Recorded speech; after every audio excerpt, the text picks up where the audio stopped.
हालांकि जब भी हमें कोई ऐसी चीज मिलती है जो किसी अन्य संस्कृति में महत्वहीन होती है, तो इज़राइल पुरातत्व प्राधिकरण उसे संरक्षित कर लेता है। जब निर्माण श्रमिकों ने यरूशलेम के पुराने शहर में खुदाई की, तो उन्हें कुछ ऐसा मिला जिसने सब कुछ बदल दिया। प्राचीन पत्थरों के नीचे एक बंद गुफा छिपी हुई थी जो सदियों से अछूती थी। कुछ ही घंटों में अधिकारी मौके पर पहुंचे और पूरे इलाके को सील कर दिया। भारी सुरक्षा व्यवस्था कर दी गई और कर्मचारियों को चुप करा दिया गया। अब कई महीनों बाद भी अधिकारी यह बताने से इनकार कर रहे हैं कि उन्हें अंदर क्या मिला। आखिर ऐसी कौन सी बात है जो इतनी महत्वपूर्ण है कि उसे इतनी गोपनीयता की आवश्यकता है? यरूशलेम की गलियों के नीचे कौन सा प्राचीन रहस्य छिपा है? आइए हमारे साथ उस गुप्त गुफा के रहस्य को उजागर करें जिसे अधिकारी पूरी कोशिश करके छिपाए रखना चाहते हैं। वह खोज जिसने सब कुछ बदल दिया। यरूशलेम के पुराने शहर में एक सुहावनी सुबह निर्माण श्रमिकों की एक टीम अपने नियमित कार्यस्थल पर एकत्रित हुई।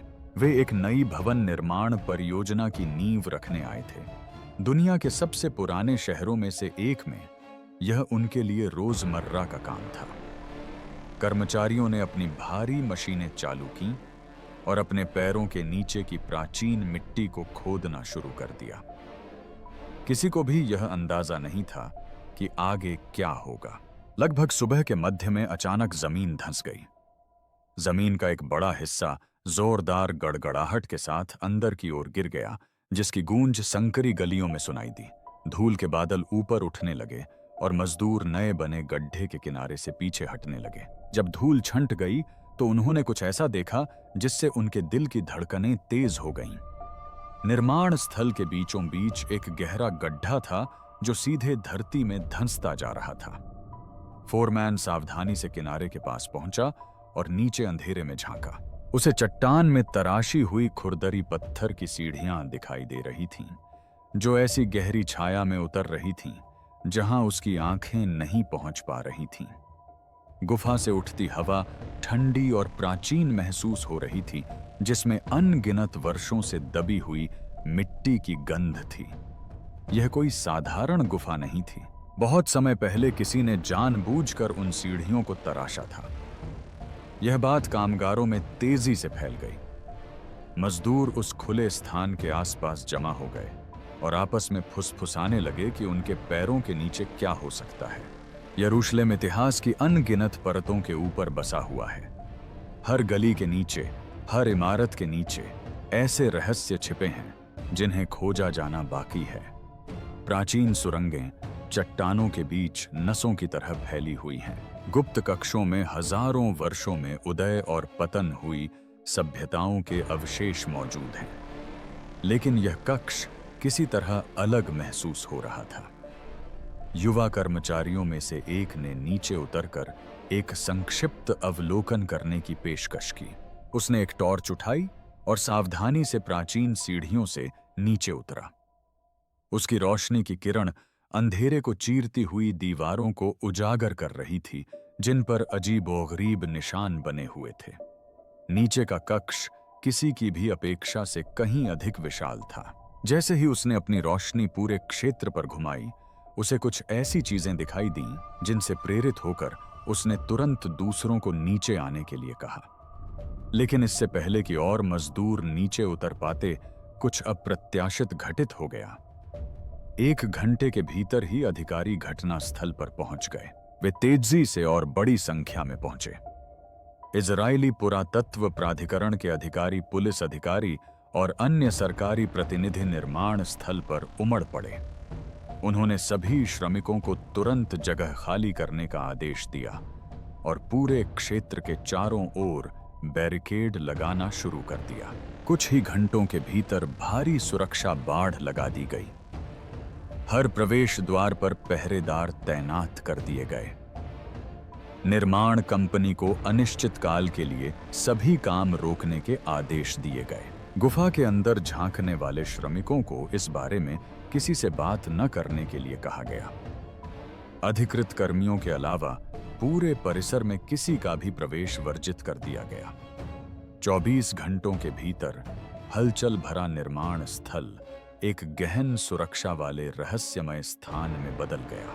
यह खबर यरूशलेम की गलियों में फैलने लगी। लोग कानाफूसी करने लगे और सोचने लगे उन मजदूरों को प्राचीन पत्थरों के नीचे क्या मिला था। अधिकारी इतनी जल्दबाजी और गोपनीयता से काम क्यों कर रहे थे, और सबसे महत्वपूर्ण बात, वे दुनिया से क्या छिपाने की कोशिश कर रहे थे। यरूशलेम के नीचे की सील बंद गुफा खुल चुकी थी और कोई स्पष्ट रूप से नहीं चाहता था कि किसी को पता चले कि अंदर क्या है। अधिकारियों की चुप्पी। इजरायली पुरातत्व प्राधिकरण ने तुरंत ही उस स्थल पर पूर्ण नियंत्रण कर लिया। कुछ ही दिनों में वह क्षेत्र किसी पुरातात्विक खुदाई स्थल की बजाय सैन्य क्षेत्र जैसा दिखने लगा। पूरे ब्लॉक के चारों ओर ऊंची ऊंची धातु की बाढ़ लगा दी गई, जिससे अंदर चल रही गतिविधियों का कोई दृश्य दिखाई नहीं दे रहा था। हर कोने पर सुरक्षा कैमरे लगे हुए थे, जिनके लेंस किसी भी ऐसे व्यक्ति पर नजर रख रहे थे जो बहुत करीब आने की कोशिश कर रहा हो। सशस्त्र गार्ड दिन रात परिसर की निगरानी कर रहे थे और उत्सुक स्थानीय लोगों और पत्रकारों को समान रूप से दूर भगा रहे थे। सरकार की यह प्रतिक्रिया यरूशलेम के लिए भी अत्यधिक प्रतीत हो रही थी। इस शहर में वर्षों से अनगिनत पुरातात्विक खोजें हुई हैं। प्राचीन मिट्टी के बर्तन, पुराने सिक्के, मंदिरों और महलों की दबी हुई दीवारें। आमतौर पर अधिकारी ऐसी खोजों का उत्साह और गर्व के साथ स्वागत करते हैं। वे प्रेस कॉन्फ्रेंस आयोजित करते हैं, कैमरों को आमंत्रित करते हैं और अपने राष्ट्र के समृद्ध इतिहास में इस नए अध्याय के जुड़ने का जश्न मनाते हैं। लेकिन इस बार ऐसा नहीं हुआ। इस बार उन्होंने दीवारें खड़ी कर दी और सुरक्षा गार्ड तैनात कर दिए। जब पत्रकारों ने सवाल पूछना शुरू किया तो उन्हें मिले जवाब बेहद अस्पष्ट और निराशाजनक थे। पुरातत्व प्राधिकरण के प्रवक्ता ने एक संक्षिप्त बयान देते हुए केवल इतना कहा कि स्थल की सावधानीपूर्वक जांच आवश्यक है। उन्होंने वादा किया कि अधिक जानकारी बाद में दी जाएगी, लेकिन वह बाद कभी नहीं आई। सरकारी अधिकारी, जिन्हें आमतौर पर प्रेस से बात करना पसंद था, अचानक चुप हो गए। हर पूछताछ में चुप्पी की वही दीवार सामने आई।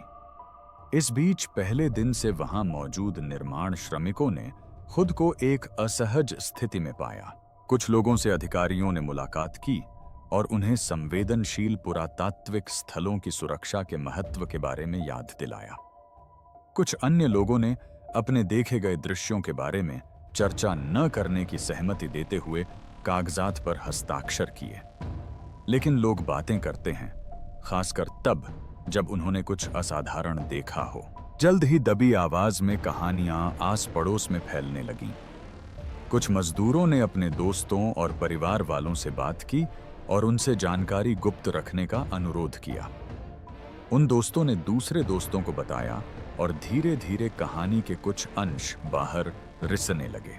विवरणों में भिन्नता थी, लेकिन कुछ तत्व बार बार सामने आए। उन्होंने एक ऐसे कक्ष में उतरने की बात कही जो अविश्वसनीय रूप से प्राचीन प्रतीत होता था। उन्होंने कहा कि वहां की हवा अलग थी, भारी और स्थिर, मानो सदियों से किसी ने इसे सांस में नहीं लिया हो। श्रमिकों ने दीवारों पर ऐसे निशान देखे जो उन्होंने पहले कभी नहीं देखे थे। ये कोई बेतरतीब खरोंचें या साधारण सजावट नहीं थीं। ये प्रतीक उद्देश्यपूर्ण प्रतीत होते थे। उन्हें इस तरह व्यवस्थित किया गया था जिससे अर्थ और महत्व का संकेत मिलता था। कुछ श्रमिकों ने कक्ष के फर्श पर बिखरी हुई वस्तुओं को देखने का उल्लेख किया, हालांकि उन्हें वहां से जाने का आदेश दिए जाने से पहले केवल कुछ झलकियां ही दिखाई दी थीं। सबसे चौंकाने वाली बात गुफा की हालत थी। प्रवेश द्वार को जानबूझकर सील कर दिया गया था। बड़े बड़े पत्थरों को सावधानीपूर्वक रखकर प्रवेश द्वार को बंद कर दिया गया था, फिर उन्हें मिट्टी और छोटे पत्थरों से ढक दिया गया था। किसी ने इस जगह को छिपाने और इसे गुप्त रखने के लिए बहुत मेहनत की थी। वह सवाल जो सबको परेशान कर रहा था सीधा सा था, क्यों जैसे जैसे सप्ताह बीतते गए उस स्थल के आसपास सुरक्षा और भी कड़ी होती गई। सरकार ने सूचना पर अपनी पकड़ ढीली करने का कोई संकेत नहीं दिया।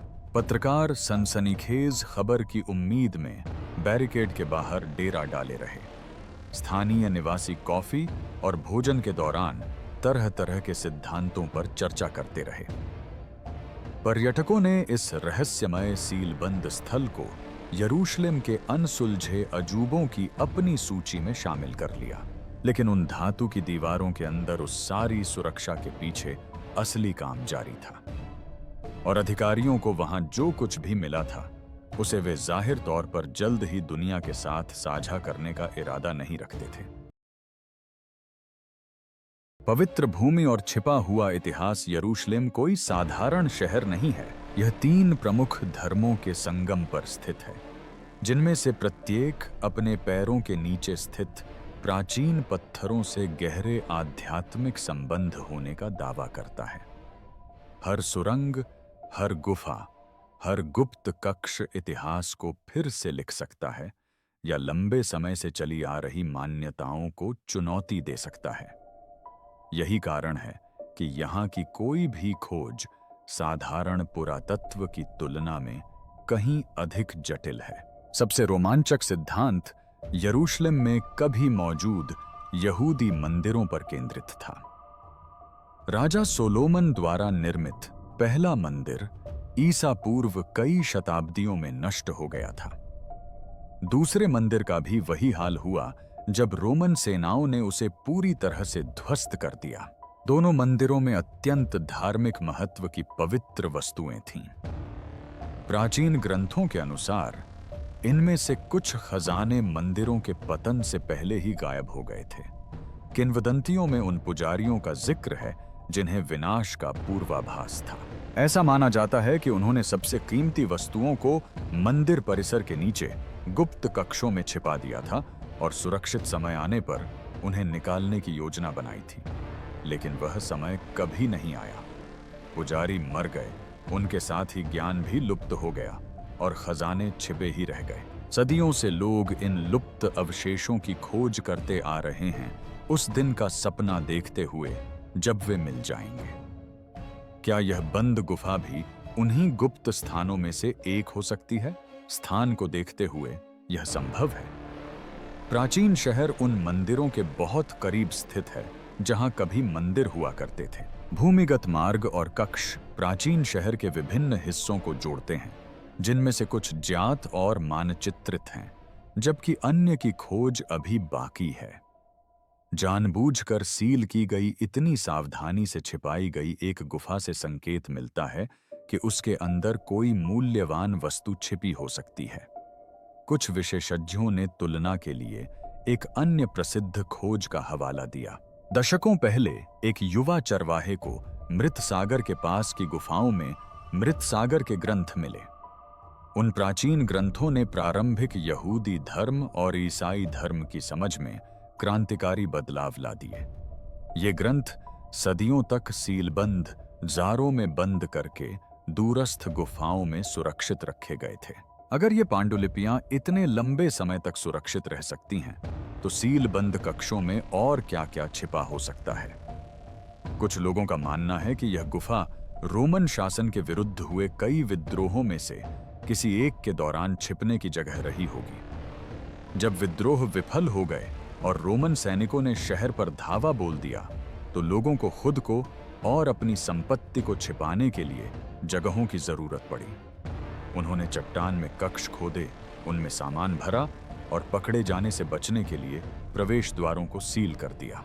इस क्षेत्र में ऐसे गुप्त ठिकानों के पुरातात्विक प्रमाण मौजूद हैं, लेकिन इनमें से कोई भी सिद्धांत इस विशेष खोज के आसपास की अत्यधिक गोपनीयता को पूरी तरह से स्पष्ट नहीं करता है। यरूशलेम में वर्षों से कई रोमांचक पुरातात्विक खोजें हुई हैं। इनमें से प्रत्येक घटना ने सुर्खियां बटोरी और विद्वानों में उत्साह पैदा किया। संग्रहालयों ने गर्व से नई खोजी गई कलाकृतियों का प्रदर्शन किया। वृत्तचित्रों ने उनके महत्व का पता लगाया। लेकिन यहां अधिकारियों ने इस गुफा के साथ अलग तरह से व्यवहार किया, मानो इसमें सामान्य ऐतिहासिक महत्व से परे कुछ छिपा हो। धार्मिक अधिकारियों की संलिप्तता ने रहस्य को और गहरा कर दिया। विभिन्न धार्मिक समूहों के प्रतिनिधियों को संरक्षित स्थल में प्रवेश करते देखा गया था। वे घंटों तक वहीं रुके रहे, गंभीर भावों के साथ बाहर निकले, लेकिन प्रतीक्षारत पत्रकारों से कुछ नहीं कहा। उनकी उपस्थिति से संकेत मिलता है कि यह खोज केवल इतिहास से नहीं बल्कि आस्था से भी जुड़ी हुई है। इजरायली कानून पवित्र स्थलों की विशेष रूप से रक्षा करता है। प्राचीन मंदिरों से जुड़ी हर वस्तु को सर्वोच्च स्तर का संरक्षण और सम्मान दिया जाता है। यदि गुफा में वास्तव में मंदिर के खजाने या धार्मिक महत्व की वस्तुएं थीं, तो इससे सतर्कतापूर्ण दृष्टिकोण का औचित्य सिद्ध होता है। लेकिन इससे एक ऐसे शहर में ऐसी खोजों के निपटान को लेकर भी बड़े सवाल उठते हैं, जहां हर पत्थर का राजनीतिक और आध्यात्मिक महत्व है। जांच बंद दरवाजों के पीछे चल रही थी। सुरक्षा घेरा के पीछे एक बिल्कुल अलग ही दृश्य सामने आ रहा था। पुरातत्वविदों की टीमें सीलबंद गुफा के अंदर सावधानीपूर्वक काम कर रही थीं और अपने पेशे की आवश्यकता के अनुसार धैर्य के साथ आगे बढ़ रही थीं। फिल्मों में दिखाए जाने वाले खजाना खोजने वालों के विपरीत असली पुरातत्वविद मिट्टी के हर कण को संभावित रूप से महत्वपूर्ण मानते हैं। वे हर चीज का दस्तावेजीकरण करते हैं, हर कोण से तस्वीरें लेते हैं और अत्यंत सावधानी से आगे बढ़ते हैं। किसी प्राचीन सीलबंद कक्ष की खोज की प्रक्रिया सख्त नियमों का पालन करती है। सबसे पहले विशेषज्ञ हवा की गुणवत्ता का विश्लेषण करते हैं ताकि यह सुनिश्चित हो सके कि सांस लेना सुरक्षित है। बंद जगहों में सदियों तक बिना किसी छेड़छाड़ के रहने से खतरनाक गैसें फंस सकती हैं या जहरीली फफूंद पनप सकती है। हवा की गुणवत्ता की जांच हो जाने के बाद वे उचित प्रकाश व्यवस्था स्थापित करते हैं जो गर्मी उत्पन्न किए बिना रोशनी प्रदान करती है, जिससे नाजुक सामग्रियों को नुकसान नहीं पहुंचता। अगला चरण मानचित्रण का है। आधुनिक तकनीक पुरातत्वविदों को लेजर स्कैनर और इमेजिंग उपकरणों का उपयोग करके भूमिगत स्थानों के विस्तृत मानचित्र बनाने की अनुमति देती है। ये उपकरण दीवारों के हर वक्र, फर्श की हर अनियमितता और हर उस छाया को कैप्चर करते हैं जो किसी छिपे हुए स्थान का संकेत दे सकती है। इन तस्वीरों से शोधकर्ताओं को अपने कंप्यूटर से उस स्थान का अध्ययन करने और अपनी अगली योजनाओं को सावधानीपूर्वक बनाने में मदद मिलती है। फोटोग्राफी किसी भी चीज को छूने से पहले ही की जाती है। कई कैमरे दृश्य को ठीक उसी रूप में कैद करते हैं जैसा वह पाया गया था। विस्तृत शॉट्स से समग्र संरचना का पता चलता है। क्लोजअप शॉट्स से अलग-अलग वस्तुएं और चिन्ह दिखाई देते हैं। यह दृश्य अभिलेख अत्यंत महत्वपूर्ण हो जाता है क्योंकि खुदाई की प्रक्रिया मूल संदर्भ को नष्ट कर देती है। एक बार कोई वस्तु स्थानांतरित हो जाने पर उसे कभी भी हूबहू उसी रूप में वापस नहीं रखा जा सकता।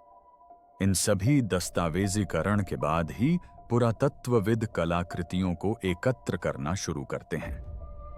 वे ग्रिड में काम करते हैं, स्थान को छोटे छोटे भागों में विभाजित करते हैं और अगले भाग पर जाने से पहले प्रत्येक भाग का पूरी तरह से अध्ययन करते हैं। प्रत्येक वस्तु पर उसके मिलने के सटीक स्थान और स्थिति की जानकारी अंकित की जाती है। मिट्टी के नमूने एकत्र करके उनका विश्लेषण किया जाता है। यहां तक कि सबसे छोटे टुकड़ों को भी सुरक्षित रखा जाता है क्योंकि वे महत्वपूर्ण सुराग प्रदान कर सकते हैं। इस तरह के काम में लगने वाला समय आम लोगों की सोच से कहीं अधिक लंबा होता है। एक कक्ष जिसकी तस्वीर मिनटों में ली जा सकती है, उसकी सही खुदाई में महीनों या वर्षों भी लग सकते हैं, जिससे जोखिम बढ़ जाता है और अमूल्य जानकारी नष्ट हो सकती है। एक छोटी सी चूक भी पूरे स्थल को समझने की कुंजी खो सकती है। इससे यह स्पष्ट होता है कि अधिकारी अक्सर खोज पूरी होने तक उसे गुप्त क्यों रखते हैं। लेकिन इस विशेष गुफा के संबंध में गोपनीयता सामान्य पुरातात्विक सावधानी से कहीं अधिक थी। आमतौर पर जनता की जिज्ञासा को शांत करने के लिए कम से कम कुछ प्रारंभिक जानकारी जारी की जाती है। शोधकर्ता अपने निष्कर्षों पर शोध पत्र प्रकाशित करते हैं। संग्रहालय आगामी प्रदर्शनियों की घोषणा करते हैं। विद्वान समुदाय विवाद और चर्चाओं से गुलजार रहता है। यहां सन्नाटे के सिवा कुछ नहीं हुआ। जैसे ही इस खोज की खबर इजराइल की सीमाओं से बाहर फैली, अंतर्राष्ट्रीय दबाव बढ़ने लगा। दुनिया भर के पुरातात्विक संगठनों ने स्थल तक पहुंच या कम से कम प्रारंभिक रिपोर्टों तक पहुंच का अनुरोध किया। विश्वविद्यालय अपने विशेषज्ञों को परामर्श के लिए भेजना चाहते थे।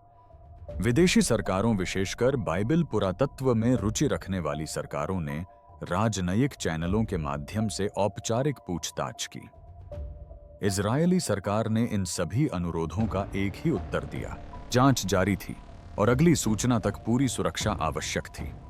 उन्होंने पारदर्शिता का वादा तो किया, लेकिन यह नहीं बताया कि ऐसा कब होगा। इस टालमटोल ने संदेह और अटकलों को और हवा दी।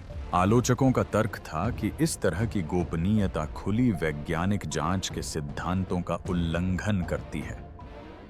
उनका दावा था कि पुरातात्विक खोजें पूरी मानवता की संपत्ति हैं, न कि किसी एक राष्ट्र की।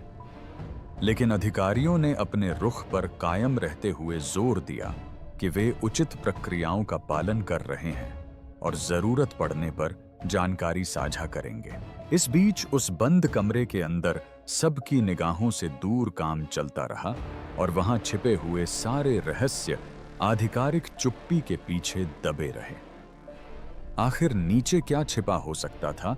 आधिकारिक जानकारी की पूरी कमी ने तरह तरह के सिद्धांतों को पनपने का मौका दे दिया। तथ्यों के अभाव में लोगों ने अपनी कल्पनाओं को बेकाबू होने दिया। यरूशलेम के इतिहास के आधार पर कुछ सिद्धांत तर्कसंगत प्रतीत होते थे। वहीं कुछ अन्य सिद्धांत ऐसे थे जिन्हें सुनकर उत्साही विश्वासी भी अपना सिर हिला देते थे। लेकिन इन दोनों के बीच कुछ ऐसी संभावनाएं भी थीं जो रोमांचक और तर्कसंगत दोनों थीं। सबसे सरल व्याख्या यह थी कि गुफा महज एक प्राकृतिक संरचना थी जिसका उपयोग लोग इतिहास में किसी समय भंडारण या आश्रय के लिए करते थे। यरूशलेम चूना पत्थर पर बसा है, जो एक प्रकार की चट्टान है जिसे पानी हजारों वर्षों में गुफाओं और सुरंगों में बदल देता है। प्राचीन निवासी अक्सर इन प्राकृतिक स्थानों का लाभ उठाते थे। इनका उपयोग कुओं, भंडारण कक्षों या हमलों के दौरान छिपने के स्थानों के रूप में करते थे। मध्ययुगीन अभिलेखों में पुराने शहर में मौजूद कई भूमिगत कक्षों का उल्लेख मिलता है। क्रूसेडरों ने जटिल सुरंग प्रणालियां बनाई। इस्लामी शासकों ने अपने स्वयं के मार्ग जाल जोड़े। ओटोमन प्रशासकों ने जलाशय और भंडारण सुविधाएं बनवाईं। इनमें से किसी भी समूह ने समय के साथ गुम हो चुके कारणों से किसी गुफा को सील कर दिया होगा। शायद उसमें ऐसी सामग्री रखी थी जिसे कभी निकाला नहीं जा सका। शायद यह एक मकबरा रहा होगा जिसे वंशज भूल गए हों। लेकिन इस सिद्धांत में कुछ कमियां थीं। प्राकृतिक गुफाओं में शायद ही कभी ऐसे सावधानी पूर्वक तराशे गए कदम होते हैं जैसा कि श्रमिकों ने देखने का वर्णन किया था। और मध्ययुगीन या ऑटोमन काल के निर्माण में आमतौर पर इतनी अत्यधिक गोपनीयता नहीं बरती जाती थी। अधिकारी इन कालों से प्राप्त अवशेषों से नियमित रूप से निपटते हैं, लेकिन स्थलों को किलेबंदी में नहीं बदलते। इससे पहले के समयों पर विचार करने पर अधिक रोचक संभावनाएं सामने आईं। यरूशलेम का इतिहास हजारों वर्षों पुराना है, उस युग का जब लिखित अभिलेख दुर्लभ या न के बराबर थे। यह शहर इतनी बार नष्ट और पुनर्निर्मित हुआ है कि प्राचीन काल के पूरे मोहल्ले अब नई इमारतों के नीचे दबे हुए हैं।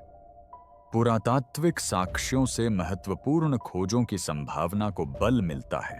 प्राचीन मंदिर काल की सुरंगें प्राचीन शहर के कुछ हिस्सों के नीचे खोजी गई हैं। ये सुरंगें सटीक माप और सावधानी पूर्वक निर्माण के साथ परिष्कृत इंजीनियरिंग का उदाहरण प्रस्तुत करती हैं। यदि प्राचीन निर्माताओं ने इन ज्ञात सुरंगों का निर्माण किया था, तो निश्चित रूप से उन्होंने अन्य सुरंगें भी बनाई होंगी जो अभी तक छिपी हुई हैं। वाचा का संदूक बाइबल पुरातत्व में सर्वोच्च उपलब्धि का प्रतीक है। माना जाता है कि इस पवित्र संदूक में 10 आज्ञाओं वाली पत्थर की पट्टियां रखी थीं। प्राचीन ग्रंथों में इसका विस्तृत वर्णन मिलता है, लेकिन इसका अंतिम स्थान इतिहास के सबसे बड़े रहस्यों में से एक बना हुआ है। विभिन्न सिद्धांतों के अनुसार यह इथियोपिया से लेकर टेम्पल माउंट के नीचे छिपी गुफाओं तक कहीं भी हो सकता है। क्या यह हाल ही में खोजी गई गुफा में हो सकता है? यह संभावना चाहे कितनी भी कम क्यों न हो, निश्चित रूप से अत्यधिक गोपनीयता को उचित ठहराती है। मंदिर के खजाने एक और ठोस स्पष्टीकरण प्रस्तुत करते हैं। ऐतिहासिक वृत्तांत यहूदी मंदिरों में संचित अपार धन संपत्ति का वर्णन करते हैं। इनमें सोने के मेनोराह, चांदी के पात्र, बहुमूल्य रत्न और पवित्र वस्तुएं शामिल थीं। जब रोमनों ने दूसरे मंदिर को लूटा तो वे गाड़ियों में भरकर खजाना ले गए, लेकिन सैनिकों के आने से पहले कुछ वस्तुएं छिपाई गई होंगी। इन वस्तुओं का एक अंश भी अगर किसी बंद कक्ष में मिल जाए तो वह पुरातात्विक दृष्टि से अमूल्य होगा। प्राचीन पांडुलिपियां शायद सबसे व्यावहारिक और मूल्यवान खोज हैं। डेड सी स्क्रॉल्स इस बात का प्रमाण हैं कि सही परिस्थितियों में लिखित दस्तावेज सदियों तक सुरक्षित रह सकते हैं। एक सीलबंद सूखी गुफा लगभग पूर्ण संरक्षण प्रदान करती है। धार्मिक ग्रंथ, ऐतिहासिक अभिलेख या बाइबल काल के अज्ञात लेख प्राचीन यहूदी धर्म और प्रारंभिक ईसाई धर्म की समझ में क्रांतिकारी परिवर्तन ला सकते हैं। लेकिन इस मामले को वास्तव में पेचीदा बनाने वाली बात यह है, यरूशलेम ने वर्षों से कई तरह की अद्भुत खोजें की हैं। प्राचीन शिलालेख, शाही मोहरें, मंदिर की कलाकृतियां और अमूल्य पांडुलिपियां, हर खोज ने उत्साह और विद्वानों का ध्यान आकर्षित किया। लेकिन किसी भी खोज ने इतनी गोपनीयता को जन्म नहीं दिया। उस गुफा में जो भी है वह निश्चित रूप से असाधारण है, कुछ ऐसा जो सामान्य पुरातात्विक महत्व से परे है। गोपनीयता का एक सिलसिला। यह पहली बार नहीं था जब यरूशलेम के अधिकारियों ने किसी पुरातात्विक खोज के बारे में जानकारी पर कड़ा प्रतिबंध लगाया था। इतिहास पर नजर डालने से ऐसे कई उदाहरण सामने आते हैं जहां रोमांचक खोजों को कड़ी सुरक्षा और आधिकारिक चुप्पी से घेर लिया गया था। इन बीते मामलों को समझने से मौजूदा रहस्य को सही परिप्रेक्ष्य में देखने में मदद मिलती है। दशकों पहले टेम्पल माउंट के पास खुदाई में ऐसी सुरंगें मिलीं जिनसे तुरंत विवाद खड़ा हो गया था। यह काम पहले चुपचाप और बिना किसी सार्वजनिक घोषणा के हुआ। जब आखिरकार खबर फैली तो इसने विरोध प्रदर्शनों और अंतर्राष्ट्रीय आक्रोश को जन्म दिया। ये सुरंगें धार्मिक रूप से संवेदनशील क्षेत्रों के नीचे से गुजरती थीं, जिससे पुरातत्व से परे के विवादों को भी ठेस पहुंची। उस अनुभव से अधिकारियों ने सीखा कि कुछ खोजों को तब तक गुप्त रखना बेहतर होता है जब तक कि सभी राजनीतिक निहितार्थों को ठीक से संभाला न जा सके। एक अन्य घटना में एक पुरानी इमारत का जीर्णोद्धार कर रहे श्रमिकों को प्राचीन कलाकृतियों से भरा एक गुप्त कक्ष मिला। उस स्थान को तुरंत सील कर दिया गया और श्रमिकों को गोपनीयता की शपथ दिलाई गई। आधिकारिक बयान जारी होने में कई महीने लग गए। जब अंततः विवरण सामने आया तो पता चला कि कलाकृतियां महत्वपूर्ण तो थीं, लेकिन कोई अभूतपूर्व घटना नहीं थी। देरी पूरी तरह से एहतियाती थी ताकि स्थल को लुटेरों से बचाया जा सके और विशेषज्ञों को बिना किसी बाधा के काम करने का समय मिल सके। अंतर्राष्ट्रीय उदाहरणों में भी इसी तरह के रुझान देखने को मिलते हैं। मिस्र में अधिकारी कभी-कभी खुदाई जारी रहने के दौरान महत्वपूर्ण कब्रों की खोजों को वर्षों तक गुप्त रखते हैं। उन्होंने कड़वा अनुभव किया है कि समय से पहले घोषणाएं करना समस्याएं पैदा कर सकता है। लुटेरे घोषित स्थलों को निशाना बनाते हैं। राजनीतिक समूह कलाकृतियों पर अपना दावा करते हैं। पर्यटकों की भीड़ नाजुक स्थानों को नुकसान पहुंचाती है। शांतिपूर्वक काम करना और काम पूरा होने पर निष्कर्षों को सार्वजनिक करना बेहतर है। वेटिकन अभिलेखागार इसका एक और उदाहरण प्रस्तुत करता है। सदियों से कैथोलिक चर्च ने दस्तावेजों का विशाल संग्रह संरक्षित रखा है, जिस तक बाहरी लोगों की पहुंच बहुत कम थी। शोधकर्ताओं ने इन सामग्रियों का अध्ययन करने की अनुमति के लिए गुहार लगाई, क्योंकि उन्हें विश्वास था कि इनमें प्रारंभिक ईसाई धर्म और मध्यकालीन इतिहास के रहस्य छिपे हैं। चर्च ने जोर देकर कहा कि गोपनीयता नाजुक दस्तावेजों की रक्षा करती है और गलत व्याख्या को रोकती है। कई वर्षों के बाद धीरे धीरे ही उन्होंने विद्वानों की समीक्षा के लिए अधिक सामग्रियां खोलीं। अतीत में किए गए कुछ गुप्त कृत्यों को बाद में उचित एहतियाती उपाय के रूप में उजागर किया गया। संघर्ष क्षेत्रों में काम करने वाले पुरातत्वविद अक्सर अपनी सबसे महत्वपूर्ण खोजों को चोरी या नष्ट होने से बचाने के लिए छिपा देते हैं। युद्ध और अस्थिरता के समय में खजानों को गुप्त रखना ही उनकी सुरक्षा सुनिश्चित करना है। शांति बहाल होने पर कलाकृतियों का उचित अध्ययन और प्रदर्शन किया जा सकता है। अन्य मामलों में कम नेक इरादे सामने आए। राजनीतिक नेताओं ने कभी-कभी उन खोजों को दबा दिया जो इतिहास के बारे में उनके पसंदीदा कथनों के विपरीत थीं। धार्मिक अधिकारी कभी-कभी उन निष्कर्षों को छिपा लेते थे जो पारंपरिक मान्यताओं को चुनौती दे सकते थे। अकादमिक प्रतिद्वंद्वी प्रतिस्पर्धात्मक लाभ बनाए रखने के लिए एक दूसरे से जानकारी छुपाते थे। हर रहस्य व्यापक हित के लिए नहीं होता। यरूशलेम गुफा को जो बात अलग बनाती है वह कई कारकों का संयोजन है। अत्यधिक सुरक्षा व्यवस्था किसी महत्वपूर्ण घटना का संकेत देती है। धार्मिक अधिकारियों की संलिप्तता आध्यात्मिक निहितार्थों की ओर इशारा करती है। सरकार का बुनियादी जानकारी भी जारी करने से साफ इनकार करना राजनीतिक संवेदनशीलता को दर्शाता है। इन सभी बातों को मिलाकर देखें तो एक ऐसे खुलासे की ओर इशारा मिलता है जो कई सीमाओं को पार करता है। इतिहास गवाह है कि अंततः लगभग सब कुछ सामने आ ही जाता है। समय के साथ साथ सबसे गुप्त रखे गए रहस्य भी लीक हो जाते हैं। दस्तावेज सार्वजनिक हो जाते हैं। प्रतिभागी बूढ़े हो जाते हैं और बोलने का फैसला करते हैं। नई तकनीकें उन बातों को उजागर करती हैं जो पहले छिपी हुई थीं। सवाल यह नहीं है कि इस गुफा के बारे में सच्चाई सामने आएगी या नहीं, बल्कि यह है कि कब और किन परिस्थितियों में आएगी। फिलहाल यह सिलसिला जारी है। अधिकारियों ने चुप्पी साध रखी है। सुरक्षा व्यवस्था कड़ी बनी हुई है।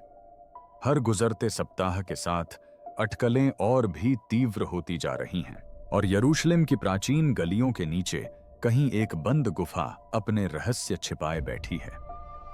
उस दिन का इंतजार कर रही है जब दुनिया को आखिरकार पता चलेगा कि उसके अंदर क्या छिपा है। मौजूदा गतिरोध।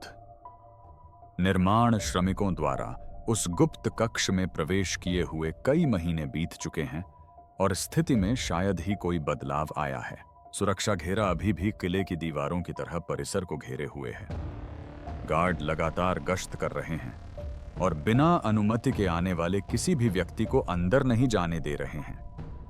कैमरे हर कोण से निगरानी कर रहे हैं और बंद प्रवेश द्वार के पास होने वाली हर गतिविधि को रिकॉर्ड कर रहे हैं। संदेश स्पष्ट है, दूर रहो। जो थोड़ी बहुत जानकारी सामने आई है उससे रहस्य और भी गहरा गया है। इस खोज के कुछ हफ्तों बाद जारी एक आधिकारिक बयान में इस बात की पुष्टि की गई कि स्थल पर ऐतिहासिक महत्व की सामग्री मौजूद है। बस इतना ही। सामग्री किस प्रकार की है, उसकी आयु कितनी हो सकती है, या उसे इतनी असाधारण सुरक्षा की आवश्यकता क्यों है, इस बारे में कोई जानकारी नहीं दी गई। बयान में जांच की प्रगति के साथ साथ अपडेट देने का वादा किया गया था, लेकिन वे अपडेट कभी नहीं आए। जनता का गुस्सा लगातार बढ़ता जा रहा है। स्थानीय निवासियों का मानना है कि उन्हें यह जानने का अधिकार है कि उनके शहर के नीचे क्या मिला। उनका तर्क है कि यरूशलम वहां रहने वाले हर व्यक्ति का है, न कि केवल सरकारी अधिकारियों और अकादमिक विशेषज्ञों का। बैरिकेड के बाहर विरोध प्रदर्शन शुरू हो गए हैं, जिसमें लोग पारदर्शिता और जवाबदेही की मांग कर रहे हैं। इस रहस्य के कारण क्षेत्र में पर्यटन वास्तव में बढ़ गया है। यरूशलेम आने वाले पर्यटक अब इस गुप्त स्थल के पास से अवश्य गुजरते हैं।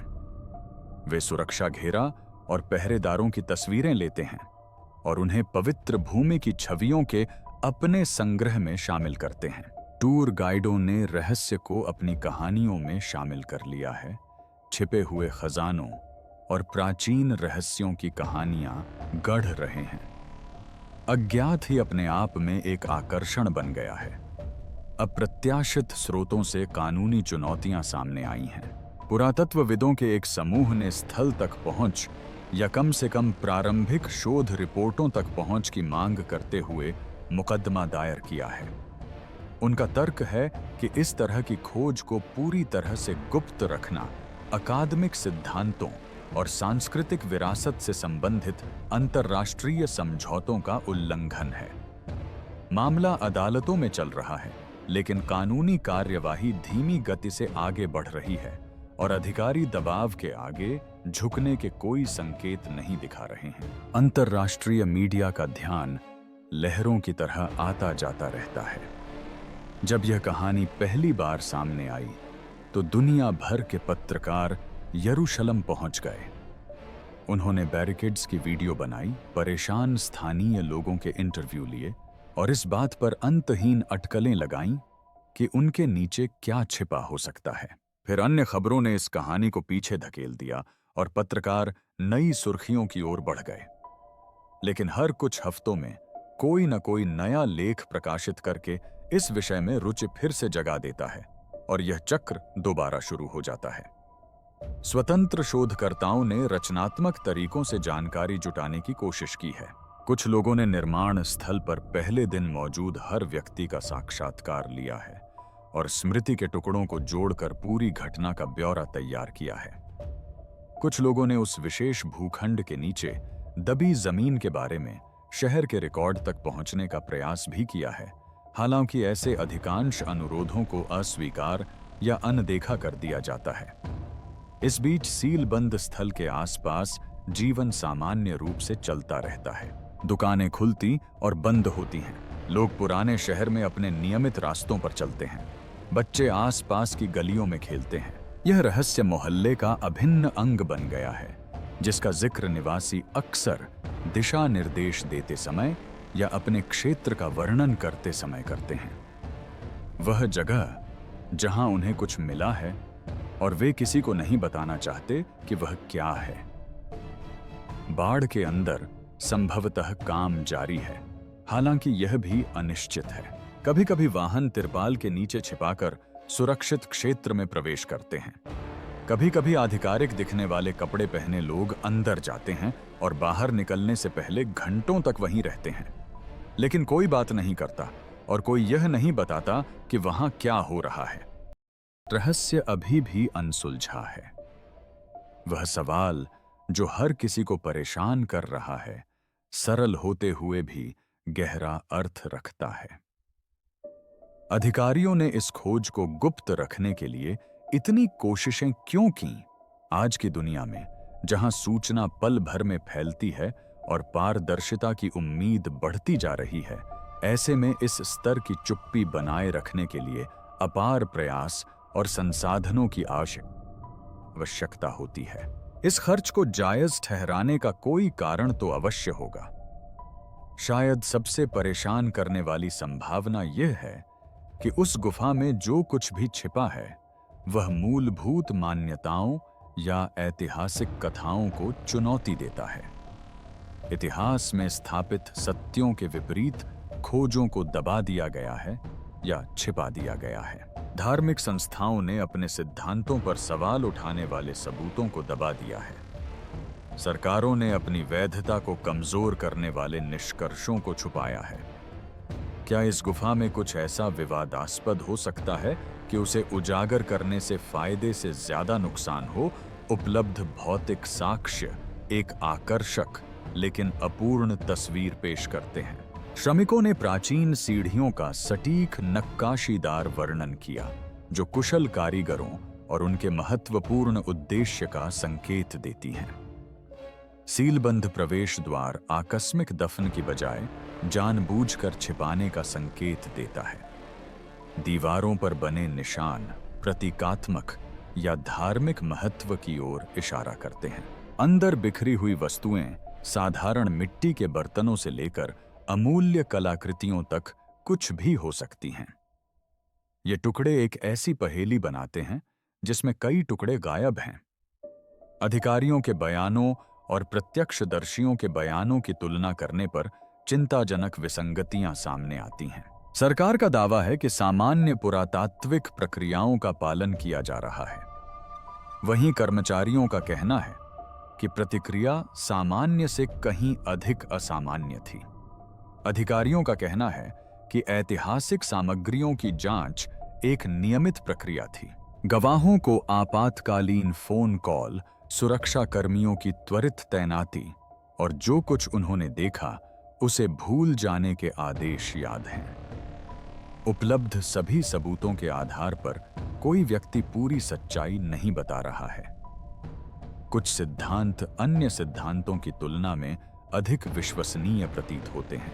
प्राचीन मंदिर पर्वत के पास गुफा की स्थिति इसका जानबूझकर सील किया गया।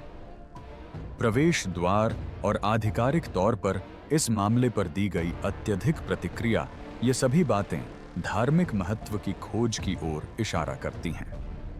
इसमें वास्तव में मंदिर के खजाने हैं, पवित्र ग्रंथ हैं या कुछ और ही है, यह अभी तक ज्ञात नहीं है। लेकिन इसके स्वरूप से संकेत मिलता है कि यह महज एक और पुरातात्विक स्थल नहीं है। जनता को पूरी सच्चाई पता चलने की संभावना हर महीने कम होती जा रही है। अधिकारी जितनी देर तक चुप्पी साधे रहेंगे, उसे बनाए रखना उतना ही आसान होता जाएगा। दस्तावेजों को अनिश्चित काल तक गोपनीय रखा जा सकता है। गवाहों को बहला फुसलाकर या दबाव डालकर हमेशा के लिए चुप कराया जा सकता है। सबूतों को सरकारी दफ्तरों में छिपाकर रखा जा सकता है, जहां उन्हें कोई कभी नहीं देख पाएगा। इतिहास गवाह है कि कुछ रहस्य पीढ़ियों तक दबे रहते हैं। फिर भी यह उम्मीद भी है कि सच्चाई अपना रास्ता खोज ही लेती है। प्रौद्योगिकी लगातार प्रगति कर रही है, जिससे चीजों को हमेशा के लिए छिपाना मुश्किल होता जा रहा है। लोगों का अंतरात्मा उन्हें कचोटता है, जिसके कारण वे मृत्युशैया पर अपने पापों को स्वीकार करते हैं या दस्तावेज लीक कर देते हैं। राजनीतिक परिस्थितियां बदलती रहती हैं और पारदर्शिता को लेकर अलग अलग प्राथमिकताओं वाले नए नेता सत्ता में आते हैं। जो बात आज उजागर करना असंभव लगता है, वह कल सार्वजनिक हो सकती है। यह मामला पुरातत्व और सत्ता के बीच संबंधों के बारे में कुछ महत्वपूर्ण बातें उजागर करता है। अतीत के बारे में खोजें कभी भी केवल अकादमिक विषय नहीं होती। वे पहचान, धर्म, राजनीति और धन से जुड़ी होती हैं। प्राचीन स्थलों तक पहुंच को कौन नियंत्रित करता है? यह स्वयं इतिहास के वर्णन को नियंत्रित करता है। यरूशलेम जैसी जगहों पर, जहां अतीत वर्तमान में जीवंत रूप से मौजूद है, यह नियंत्रण अत्यंत महत्वपूर्ण है। अनसुलझे प्रश्न एक प्राचीन दीवार में पत्थरों की तरह जमा होते जा रहे हैं। अंधेरे में उतरते समय उन श्रमिकों ने वास्तव में क्या देखा था? पुरातत्वविदों ने महीनों की जांच के दौरान क्या पाया है? इस विशेष खोज को अन्य सभी खोजों से अलग क्यों माना जा रहा है? अधिकारी कब जानकारी साझा करने का सही समय समझेंगे? और सबसे चिंताजनक बात यह है कि आखिर ऐसी कौन सी महत्वपूर्ण खोज है जिसके लिए इतनी गोपनीयता की आवश्यकता है? शायद किसी दिन कोई यरूशलेम की सड़कों के नीचे छिपी सच्चाई को लिखेगा। अभिलेख खुलेंगे, प्रतिभागी खुलकर बोलेंगे और अंततः रहस्य सुलझ जाएगा। तब तक यह बंद गुफा अपने रहस्यों को भौतिक और नौकरशाही दोनों तरह की बाधाओं से सुरक्षित रखे हुए हैं, जबकि दुनिया देखती रहती है, आश्चर्य करती रहती है और उन उत्तरों की प्रतीक्षा करती रहती है जो शायद कभी न मिले। यदि आपको यह वीडियो पसंद आया तो लाइक और सब्सक्राइब करें और अपनी स्क्रीन पर दिखाए गए अगले वीडियो पर भी क्लिक करें।